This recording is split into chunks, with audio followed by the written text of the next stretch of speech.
for today's video, ano natin, pinakyo natin tong jeep. Wala tayong special trip. Walang sakay.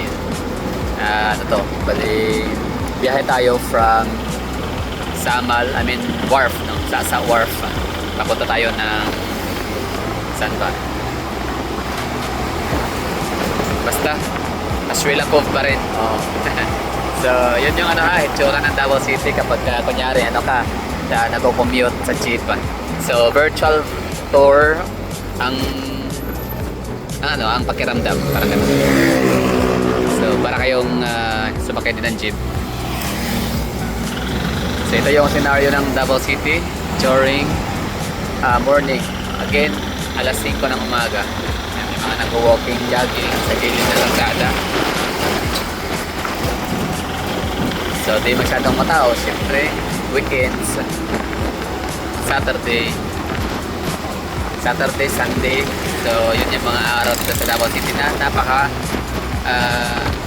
ganda ng daan. Ibig ko sabihin, walang masyadong sasakyan.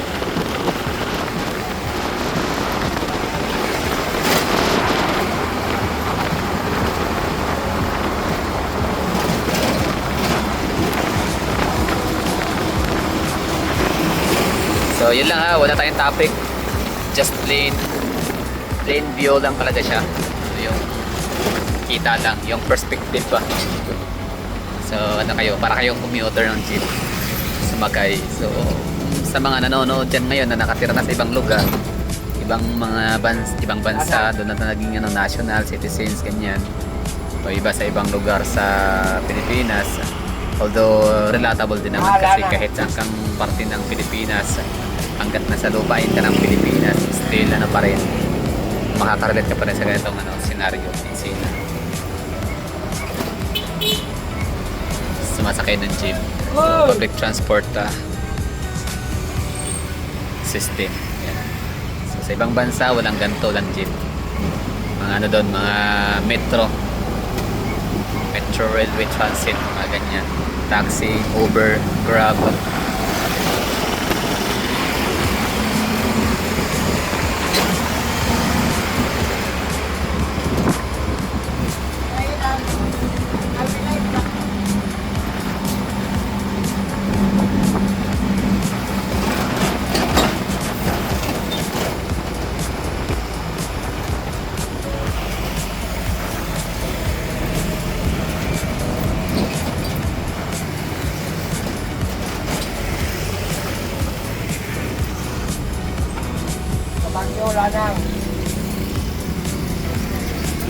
Mercury Drag, Dunya Pilar, yun yung way.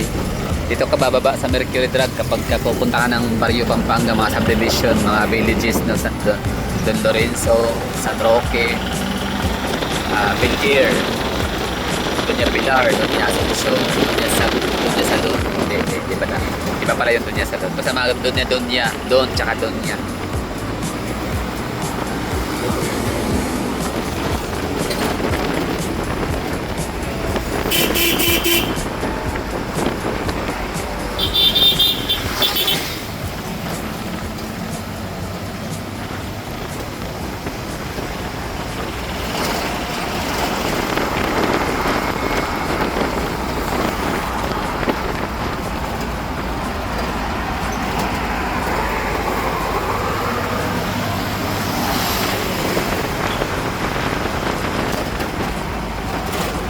Sa Davao City dati, ito share ko lang maganda naman talaga mag-commute dati sa Davao City back in the days na hindi pa metropolitan ang Davao, hindi pa siya declared as a third tier of the country. So ganito yung setup namin, mga taga Davao. Commute kami, hindi siksikan, hindi nga kami sasakay kapag maraming laman ang isang jeep. Pero ngayon, kahit papunuan yan, paghihin ko yung jeep, bahala na.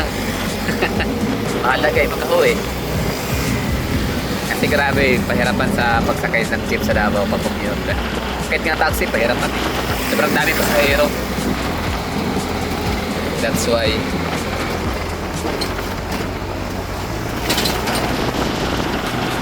kahit linggo, nangongolekta yung ano namin dito kasi yung mga taga-sentro. May garbage collection pa rin kami. Okay, dito na tayo hanggang dito na lang yung vlog mo natin. Maraming thank you sa mga nanonood.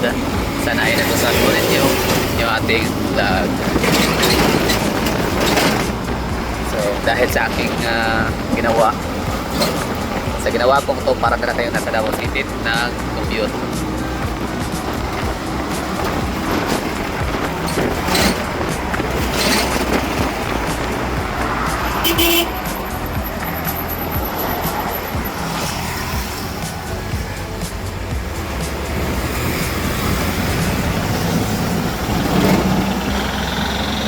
Alright, dito na. Bye-bye. At ako'y bababa na sa may Asheville ako po tayo pupunta.